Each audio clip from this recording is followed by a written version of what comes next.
Hello दोस्तों, नमस्कार। मैं दिलीप कुमार यादव। आप सभी लोगों का ऑप्टिमम एजुकेशन गाइडेंस पे स्वागत है। दोस्तों, कल वॉइस प्रॉपर नहीं आ पाई थी, इसके लिए सॉरी।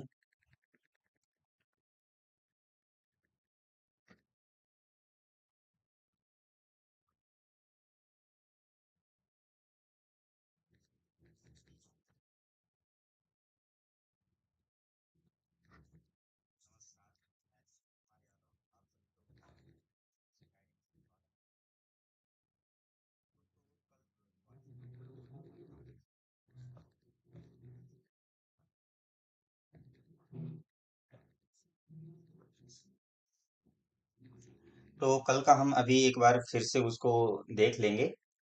तो चलिए आज स्टार्ट करना है गोल्गी बॉडी से। गोल्गी काय। आज की वॉइस क्लियर आ रही है? कमेंट करके यस या नो में रिप्लाई कर दीजिए,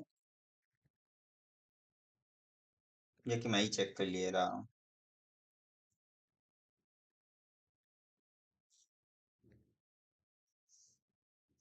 आज स्टार्ट करना है गोल्गी बॉडी से।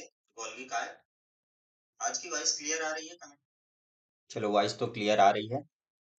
तो चलिए टॉपिक पे आते हैं। देख, क्या मैंने सोचा कि आज टॉपिक इसको खत्म करना था, और लिखने में काफी समय वेस्ट हो रहा था, तो मैंने आज लिख के ही ले आया। तो बात करें हम कैमिलो, जो गोल्गी बॉडीज है, गोल्गी कार। ठीक। तो इनको सबसे पहले किसने ऑब्जर्व किया? ठीक, सबसे पहले इसकी खोज किसने की? तो यह किया था कैमिलो गोल्गी ने।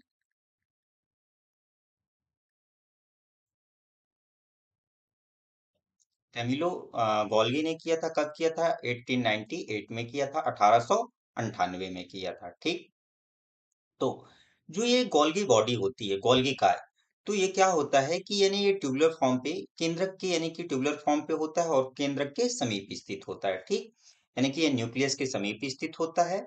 और इसको, ये काफी इंपॉर्टेंट क्वेश्चन है कि जो गोल्गी काय है, गोल्गी बॉडी, इसको पौधों में क्या कहा जाता है? तो इसको डिप्टियोसोम कहा जाता है। ठीक। अब इसके बात करें हम, इसका कार्य क्या होता है? तो इसका कार्य जो होता है, पैकिंग करना, संग्रहण करना, स्टोरेज करना और सिक्रेशन करना। तो इसका जो मुख्य कार्य है, पैकेजिंग का है, पैकेजिंग का और स्टोरेज का और सिक्रेशन करना है। ठीक। और बात करें हम कि जो गोल्गी काय है, तो गोल्गी काय जो होता है, ग्लाइकोलिपिड व ग्लाइकोप्रोटीन के निर्माण का एक ये साइट होता है। यानी कि जो ग्लाइकोलिपिड बनती है और जो ग्लाइकोप्रोटीन बनती है, तो वह कहाँ बनती है? तो गोल्गी बॉडी के ही, यानी कि यही इसका निर्माण होता है उनका। ठीक। अब हम बात करें कि जो गोल्गी बॉडी है, तो गोल्गी बॉडी को और किस नाम से जाना जाता है? तो जो गोल्गी बॉडी है, इसको डायरेक्टर ऑफ मैक्रोमोलिकुलर ट्रॉफिक के नाम से भी जानते हैं। किस नाम से? डायरेक्टर ऑफ,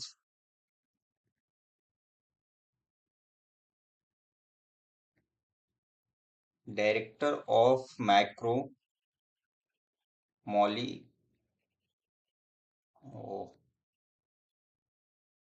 मैक्रोमोलिकुलर ट्रॉफिक के नाम से। ठीक। तो इसको हम किस नाम से जानते हैं? डायरेक्टर ऑफ मैक्रोमोलिकुलर ट्रॉफिक के नाम से जानते हैं। किसको? गोल्गी बॉडी को, गोल्गी काय को। ठीक। अब अगला जो है, अगला अपना क्या है? राइबोसोम। तो जो ये राइबोसोम होते हैं, ये ग्रेनुलर स्ट्रक्चर पे पाए जाते हैं। ठीक। और जो ये राइबोसोम होता है, ये किसका बना हुआ होता है? तो ये राइबोन्यूक्लिक अम्ल और प्रोटीन का बना हुआ होता है। ठीक। और अगर हम बात करें कि जो राइबोसोम होता है, तो राइबोसोम के चारों ओर कोई आवरण नहीं पाया जाता। मतलब कि जो राइबोसोम होता है, यानी इसके चारों ओर कोई मेम्ब्रेन नहीं पाई जाती, यानी यह किसी से कवर्ड नहीं होता है। ठीक। और अगर इसकी बात की जाए कि इसकी खोज किसने किया था, तो किसने किया था? तो जॉर्ज पैलेडे ने किया था। जॉर्ज पैलेडे ने किया था। और कब किया था? तो 1953 में किया था। ठीक। तो राइबोसोम की खोज किसने किया? जॉर्ज पैलेडे ने किया था। और कब किया था? 1953 में किया था। और अगर हम बात करें कि जो राइबोसोम होता है, तो वह सभी जीवित कोशिकाओं में पाया जाता है, या जीवित जीवों में पाया जाता है। ठीक। लेकिन अगर साइंस है तो एक्सेप्शन तो होगा। तो ये जो मेमेलियन, जो हमारे यानी कि बॉडी की आरबीसी सेल्स होती हैं, रेड ब्लड सेल्स, तो उनमें नहीं पाया जाता है क्या, राइबोसोम। तो उसमें क्या होता है, ये एब्सेंट होता है। ठीक। तो कभी क्वेश्चन पूछ ले कि जो राइबोसोम है वह किस इनमें से किस में नहीं पाया जाता है, तो किस में नहीं पाया जाता है कि जो मैमेलियन का आरबीसी होता है, आरबीसी सेल्स, उनमें नहीं पाया जाता है। ठीक। और इसे, अगर इसके नाम की बात की जाए तो इसे प्रोटीन फैक्ट्री के नाम से भी जाना जाता है। और हाँ, इसे प्रोटीन फैक्ट्री के नाम से ही तो जानते ही जानते हैं। इसकी खोज किसने किया, जॉर्ज पैलेडी ने। तो इसको जॉर्ज पैलेडी कण के नाम से भी जाना जाता है। एक और पॉइंट लिख लीजिए कि इसको पैलेडी कण के नाम से भी जाना, पैलेडी कण कहा जाता है। ठीक।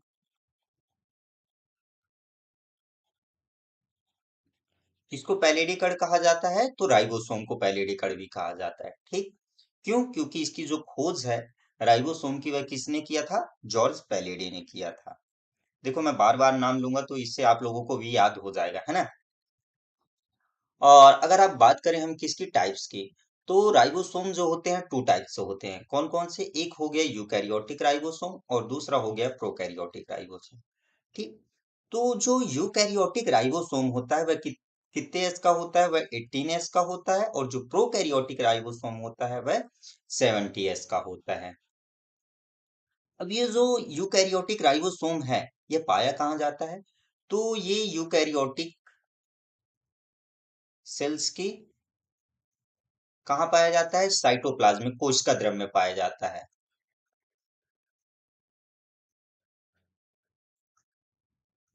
कोशिका द्रव्य में। तो जो ये यूकैरियोटिक राइबोसोम होता है वह 18S का होता है। और यह पाया कहाँ जाता है, तो यूकैरियोटिक सेल्स के साइटोप्लाज्म में, कोशिका द्रव्य में पाया जाता है। ठीक। और जो प्रोकैरियोटिक राइबोसोम होता है, तो प्रोकैरियोटिक राइबोसोम कहाँ पाया जाता है, तो यह प्रोकैरियोटिक सेल्स के साइटोप्लाज्म में, और साइटोप्लाज्म में तो पाया ही जाता है, साथ ही साथ ये किस में पाया जाता है, प्लाज्मा मेम्ब्रेन में भी पाया जाता है।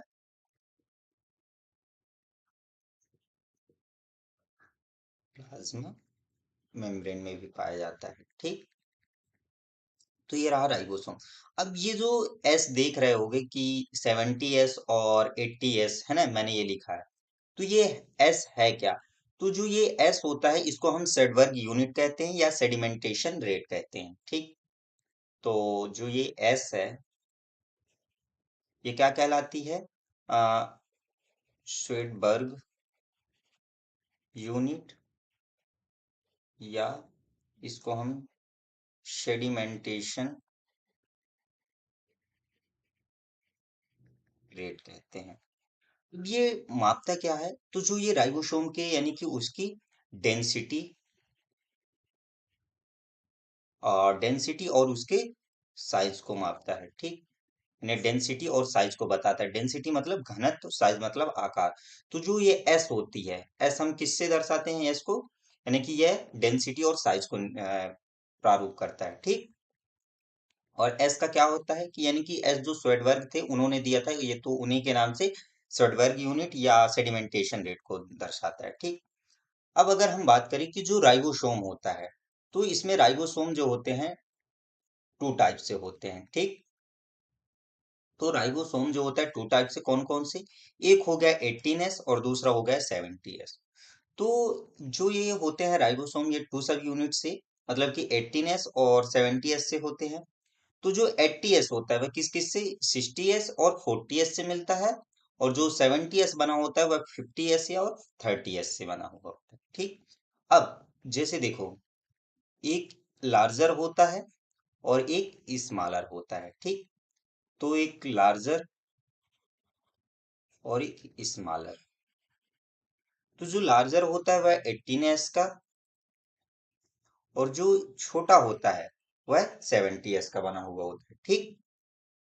तो अब ये दोनों जो हैं ये किससे जुड़े होते हैं, ठीक।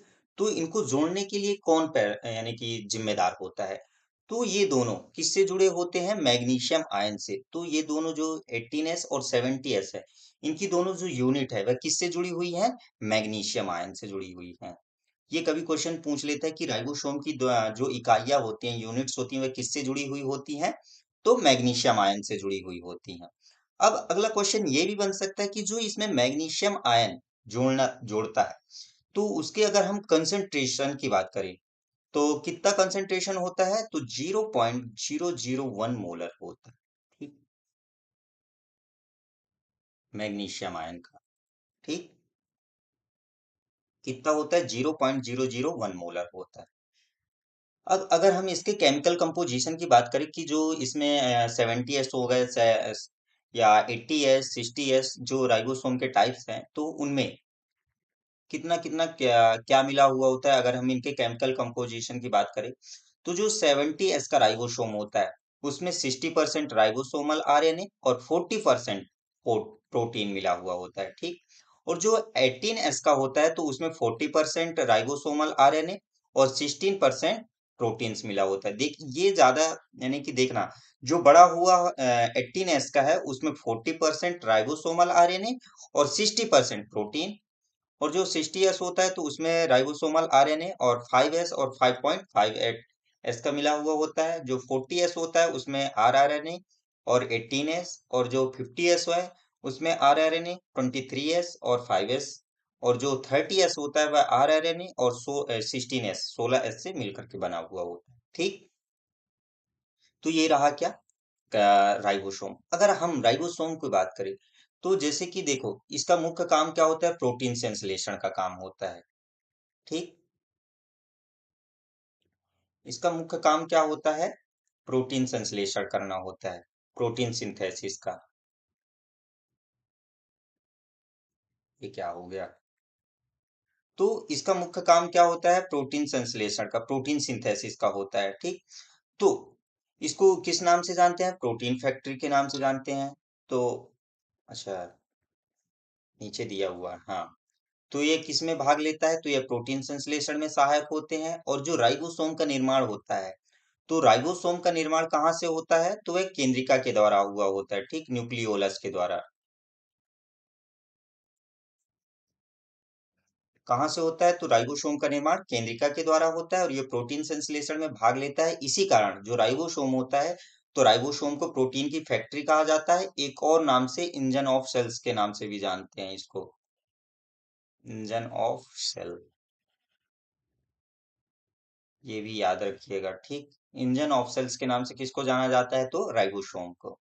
अब अगला हम बात करेंगे किसकी, लाइसोसोम की। तो जो लाइसोसोम होता है तो इसका निर्माण कहाँ होता है, तो जो लाइसोसोम होता है इसका निर्माण गोल्गी काय में होता है, गोल्गी बॉडी में होता है। ठीक, और ये जंतु कोशिकाओं में प्रचुर मात्रा में पाया जाता है। ठीक, जो लाइसोसोम होता है वह जंतु कोशिका में प्रचुर मात्रा में पाया जाता है। ठीक, और इसमें कई प्रकार के जो एंजाइम होते हैं वह पाए जाते हैं, जैसे क्या हो, लाइपेज हो गया, लाइपेज हो गए, प्रोटीएज हो गया, और कौन कौन से एंजाइम पाए जाते हैं इसमें, न्यूक्लिएज हो गया, न्यूक्लिएज हो गया और फास्टेज। तो इनमें ये सभी एंजाइम पाए जाते हैं। तो ये एंजाइम करते क्या हैं, तो जो ये लाइपेज हो गया, प्रोटीएज हो गया, न्यूक्लिएज हो गया, ये सभी क्या करते हैं, ये अंतःकोश की पाचन करते हैं। और ये अंतःकोश की पाचन तो करते ही करते हैं, साथ में ये अपनी कोशिकाओं का भी नष्ट कर देते हैं, अपनी कोशिकाओं का भी पाचन कर लेते हैं। इसी कारण जो लाइसोसोम होता है, तो लाइसोसोम को किस नाम से जाना जाता है, तो आत्महत्या की थैली, सुसाइडल ऑफ वैग के नाम से भी जाना जाता है। ठीक, तो ये क्या करते हैं, साथ ही अपनी ही अपनी ही कोशिका को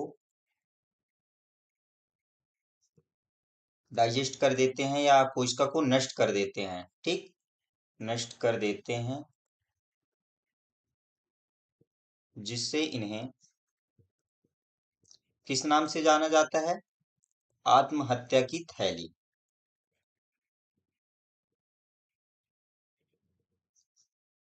आत्महत्या की थैली,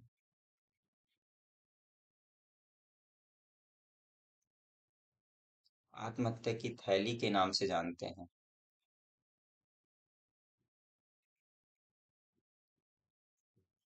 सुसाइडल ऑफ बैग के नाम से जाना जाता है। ठीक, क्यों, क्योंकि ये अपनी ही कोशिका को नष्ट कर देते हैं। तो ये रहा लाइसोसोम।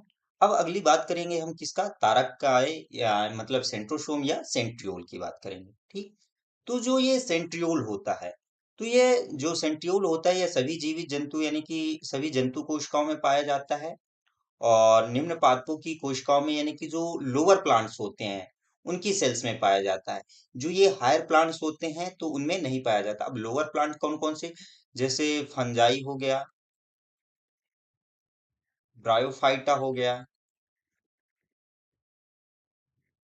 फर्न हो गए, तो इनमें जो होता है ये सेंट्रोसोम या सेंट्रियोल, तो इनमें फंजाई, ब्रायोफाइटा, फर्न इनमें उपस्थित होता है। लेकिन जैसे हायर प्लांट्स हो गए तो उनमें ये अनुपस्थित होता है।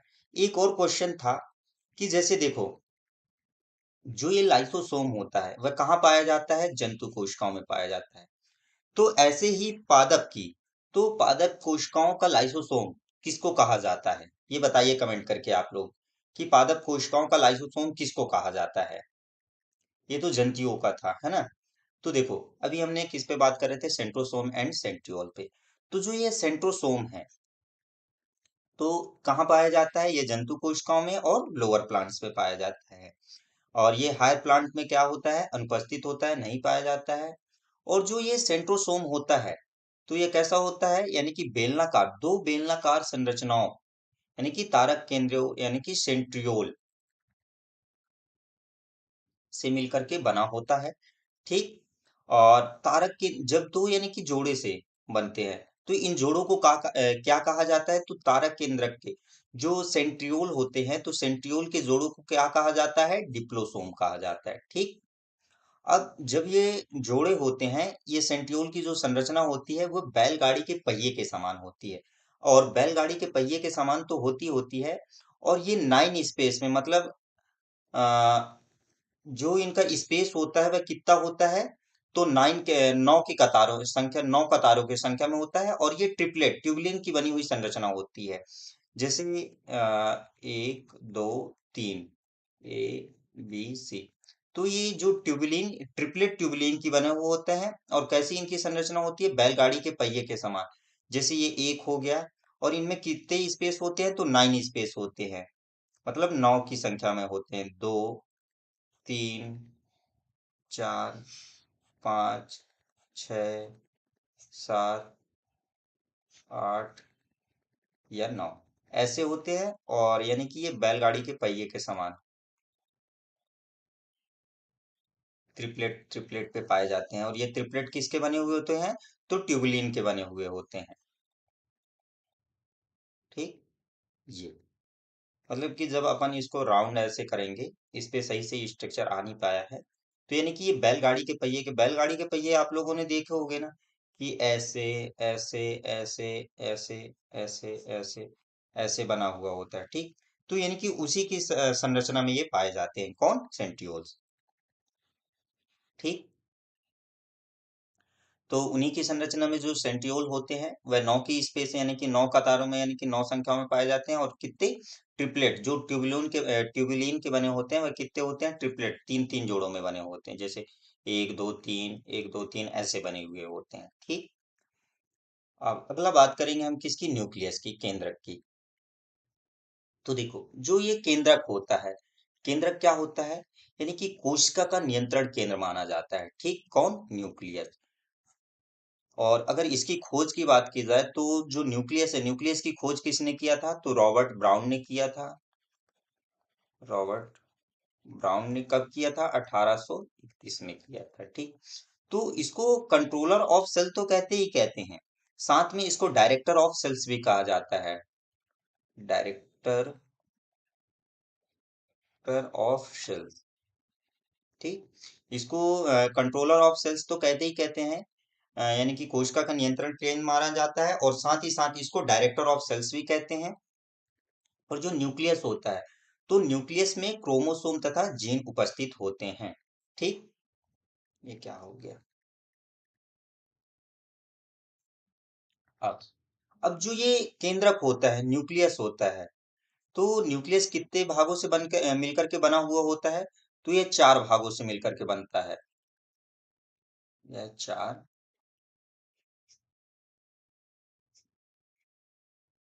भागों से मिलकर बनता है।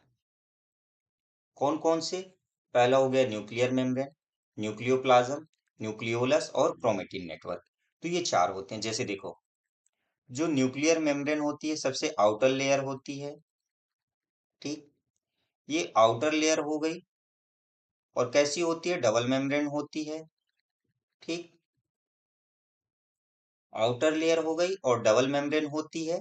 और इसमें जो ईआर हमने बताया था ना कि न्यूक्लियस के बाहर की ओर ईआर, एंडोप्लाज्मिक रेटिकुलम पाया जाता है, ठीक। तो यानी कि ये न्यूक्लियस जो होती है, न्यूक्लियर मेम्ब्रेन जो होती है, ये ईआर से जुड़ी हुई होती है, ठीक। ये क्या हो गई? न्यूक्लियर मेम्ब्रेन, मेम्ब्रेन, ठीक। तो ये न्यूक्लियर मेम्ब्रेन कहलाती है। अब इसके अंदर क्या होते हैं? न्यूक्लियोप्लाज्म भरा होता है, ठीक। यानी डेंस गाढ़ा तरल पदार्थ जो होता है, इसमें न्यूक्लियोप्लाज्म भरा होता है। न्यूक्लियोप्लाज्म। तो जो ये न्यूक्लियोप्लाज्म होता है, न्यूक्लियोप्लाज्म जो जिसको हम गाढ़ा होता है, अपारदर्शी होता है, और अपारदर्शी नहीं, सॉरी, पारदर्शी होता है जो ये न्यूक्लियोप्लाज्म होता है, ठीक। कैसा होता है न्यूक्लियोप्लाज्म?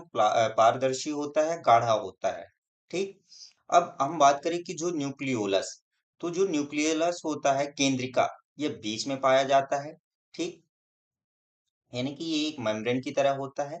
और इसमें क्या होता है कि इसको, ये आरएनए संश्लेषण का ये भाग होता है, इसलिए इसको आरएनए भंडार गृह भी कहा जाता है। क्या कहा जाता है इसको? आरएनए भंडार गृह, भंडार गृह, ठीक। तो ये क्या हो गया? न्यूक्लियोलस, न्यूक्लियोलस, ठीक। तो ये क्या कहलाता है? आरएनए भंडार गृह कहलाता है। क्यों? क्योंकि इसमें क्या होता है? ये प्रोटीन संश्लेषण यानी कि न्यूक्लिय आरएनए सिंथेसिस का ये स्थल होता है। अब हम बात करेंगे किसकी? क्रोमेटिन नेटवर्क की। तो इसमें यानी कि धागे नुमा, कुंडलित धागे नुमा एक संरचना पाई जाती है, जिसको हम क्या बोलते हैं? क्रोमेटिन नेटवर्क, यानी क्रोमेटिन जालिका बोलते हैं, ठीक। ये क्रोमेटिन जो जालिका होती है, रफ क्यों हो गया भाई? ये धागे नुमा एक संरचना पाई जाती है, ठीक, जिसको हम क्या बोलते हैं? क्रोमेटिन जालिका बोलते हैं। अब ये जो क्रोमेटिन जालिका होती है, जब इनमें सेल डिवीजन होता है, तो सेल डिवीजन होता है तो क्या होती है कि ये संघनित होती है और मोटी होकर के एक छड़ के रूप में संरचना बना लेती है, जिसको अपन क्या बोलते हैं? क्रोमेटिन, क्रोमेटिन बोलते हैं, जिसको अपन क्रोमोसोम कहा जाता है, ठीक। क्रोमोसोम कहा जाता है। जब ये एक मोटी छड़ के रूप में संरचना बना लेती है, जिसको हम क्या कहते हैं? क्रोमोसोम कहते हैं। और जो ये क्रोमेटिन होती है, क्रोमेटिन, तो ये क्रोमेटिन बनी किसकी होती है? तो ये डीएनए की रचना होती है, ठीक। किसकी रचना होती है? तो ये डीएनए की रचना होती है। अब जो ये डीएनए है, डीएनए मिलता किस किस से है, यानी कि किस किस से मिलकर के बना हुआ होता है? तो डीएनए जो होता है, इसमें क्षारीय प्रोटीन होता है, क्षारीय प्रोटीन हो गया, हिस्टोन प्रोटीन हो गए, हिस्टोन हो गया, नॉन हिस्टोन हो गया, तो इनसे मिलकर के बना हुआ होता है क्या? डीएनए।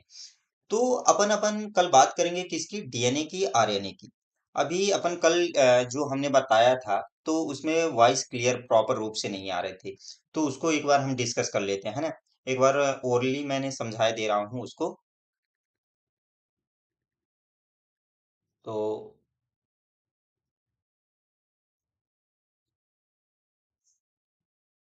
एक बार जो हमने कल पढ़ा था उसको देख लेते हैं।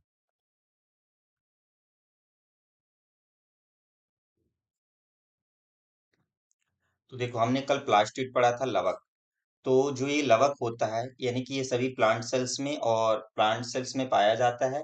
उसके साथ साथ एक्सेप्शन तो देखते ही हैं, तो उसमें यूग्लिना में भी पाया जाता है, ठीक।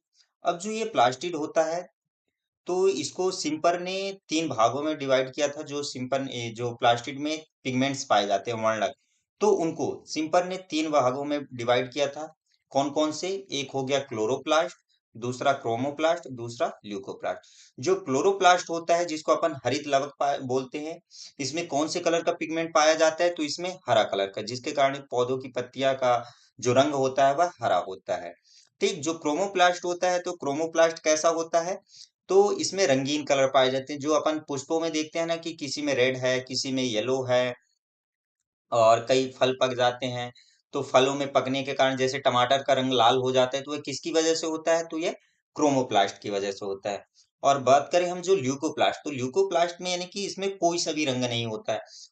ये पाया किस में जाता है, तो जैसे जो स्टोरेज फूड होते हैं, जैसे मक्का हो गया, बाजरा हो गया, तो उनमें पाया जाता है कौन, ल्यूकोप्लास्ट। और जो ये क्लोरोप्लास्ट होता है, तो क्लोरोप्लास्ट किसके लिए जिम्मेदार होता है, तो क्या करता है, यह प्रकाश संश्लेषण, फोटोसिंथेसिस करने के लिए जिम्मेदार होता है। ठीक। और जो ये पाया कहाँ जाता है, तो ये पौधों की पत्तियों की मेसोफिल सेल्स में पाया जाता है। ठीक, कौन, लवक। तो जो लवक होता है वह कहाँ पाया जाता है, तो ये प्लांट्स की लीव्स के मेसोफिल कोशिकाओं में पाया जाता है। और अगर हम इसके शेप की बात करें, तो कौन कौन सा इसका आकार कैसा होता है, तो रिबन शेप में होता है, ओवल होता है, स्फेरिकल शेप में पाया जाता है, और लेंस शेप में पाया जाता है। इसके साइज की बात करें, तो इसका जो साइज होता है वह कितना होता है, तो 5 से 10 म्यूम तक होता है। ठीक। इसमें दो झिल्लियां पाई जाती हैं, एक हो गई आउटर और दूसरी हो गई इनर। तो जो आउटर होती है वह कैसी होती है, पारगम्य होती है, और जो इनर होती है वह अपारगम्य होती है, मतलब कि इम्परमेबल होती है। जो आउटर होती है वह परमेबल होती है। और इनका कार्य क्या होता है, तो यह फोटोसिंथेसिस पे, प्रकाश संश्लेषण में भाग लेते हैं। कौन, प्लास्टिड। अगला था क्या, एंडोप्लाज्मिक रेटिकुलम, अंतःप्रद्रवी जालिका। तो जो ये अंतःप्रद्रवी जालिका होती है, एंडोप्लाज्मिक रेटिकुलम, तो ये टू टाइप से होती है। एक हो गई स्मूथ एंडोप्लाज्मिक रेटिकुलम, और दूसरी हो गई क्या, रफ एंडोप्लाज्मिक रेटिकुलम। तो जो ये स्मूथ एंडोप्लाज्मिक रेटिकुलम है, ये किसकी वजह से है, तो इसमें ये राइबोसोम के कण पाए जाते हैं। राइबोसोम, सॉरी, ये राइबोसोम के कण पाए जाने के कारण इसको क्या बोलते हैं, रफ एंडोप्लाज्मिक रेटिकुलम। और इधर साइड देखो, इसमें कोई से भी कण नजर नहीं आ रहे हैं, तो ये कैसा है, स्मूथ एंडोप्लाज्मिक रेटिकुलम कहलाता है। अब जो ये राइबोसोम के कण हैं, ये किसकी वजह से जुड़े हुए होते हैं, तो यह राइबोफ्लोरिन की वजह से जुड़े होते हैं। ठीक। और जो एंडोप्लाज्मिक रेटिकुलम है, ये साइटोप्लाज्म में बिखरी हुई पाई जाती है, चपटी नलिका के आकार में पाई जाती है। हमने बता ही दिया कि यह दो प्रकार से होती है, कौन कौन सी, एक चिकनी अंतःप्रद्रवी जालिका और दूसरी खुरदुरी अंतःप्रद्रवी जालिका। चिकनी क्यों है, क्योंकि जिसमें राइबोसोम एब्सेंट होता है वह चिकना होता है, और जिसमें राइबोसोम के कण पाए जाते हैं वह कैसे होते हैं, खुरदुरे होते हैं। ठीक। ये, और जो स्मूथ एंडोप्लाज्मिक रेटिकुलम होता है वह कैसा होता है, यानी कि लिपिड में लिपिड होता है, लिपिड, ग्लाइकोजन एवं स्टेरॉइड के संश्लेषण में भाग लेते हैं। और जो रफ एंडोप्लाज्मिक रेटिकुलम होता है वह प्रोटीन संश्लेषण में भाग लेता है। तो ये रहा कल का। नहीं, कल हम ज्यादा नहीं बताए थे, क्योंकि काफी दिनों बाद हमने क्लास लिया था, तो सोच रहे थे कि कितने लोग जुड़ते हैं या नहीं। तो एक ओवरव्यू हमने दे दिया था कि अब हम इसी टाइम पे क्लास करेंगे, तो इसके लिए था। तो ये रहा। तो क्योंकि कल प्रॉपर वॉइस नहीं गई थी, इसके लिए हम एक बार सोचे थे कि इसको एक बार फिर से बता देंगे। ठीक। तो यहाँ तक आप लोगों को समझ में आ गया है हमने जो बताया। यहाँ अभी तक किसी को कोई दिक्कत, किसी को कोई दिक्कत हो तो क्वेश्चन पूछ सकता है। अगला है क्या, वैक्यूल, या इसी को अपन बोलते हैं क्या, राजधानी। ठीक। किसी को कोई क्वेश्चन। और हाँ, अभी एक न्यूज़ देखने को मिलेगी कि जो केवीएस पीआरटी का रिजल्ट है वो रिवाइज पे आया है। अभी हमने चेक तो नहीं किया है, हमने ऊपर देखा ही था, क्योंकि साइट काफी बिजी चल रही थी, एरर बता रहा था। एक बार हम चेक करेंगे, देखेंगे क्या है, किन किन लोग का सिलेक्शन हुआ है, कोई बताएगा, कोई था ऐसा कि जिसका सिलेक्शन हुआ हो, है ना। तो चलिए, जो रसधानी वैक्यूल होती है, तो ये जो प्लांट सेल्स होती है, हमारी पादप कोशिका होती है, तो ये पादप कोशिका की लगभग 90% भाग को घेरे रहती है। कितनी, पादप कोशिका की लगभग कितने परसेंट, 90% भाग को घेरे रहती है, या 90% भाग में पाई जाती है। ठीक।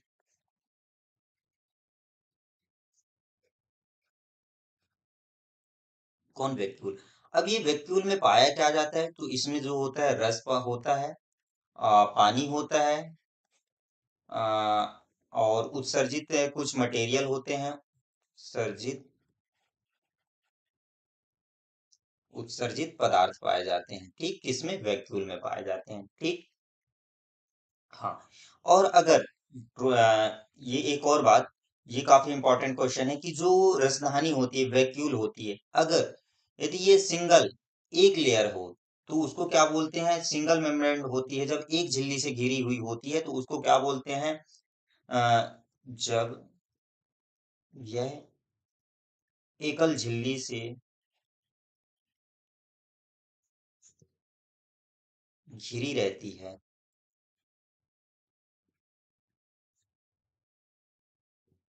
तो इसको क्या बोलते हैं? टोनोप्लास्ट कहा जाता है। ये क्वेश्चन काफी बार पूछा गया है, इसलिए बताया। टोनोप्लास्ट कहा जाता है, ठीक। और इस बार हम सोच रहे हैं कि संडे को एक टेस्ट रखा जाए, क्योंकि अभी तक जो आप लोगों ने पढ़ा है उसका टेस्ट होना बहुत जरूरी है ना? किसी का कोई क्वेश्चन यहाँ तक आप लोगों को समझ में आया हो? हम्म, समझ में आ गया सब लोगों को?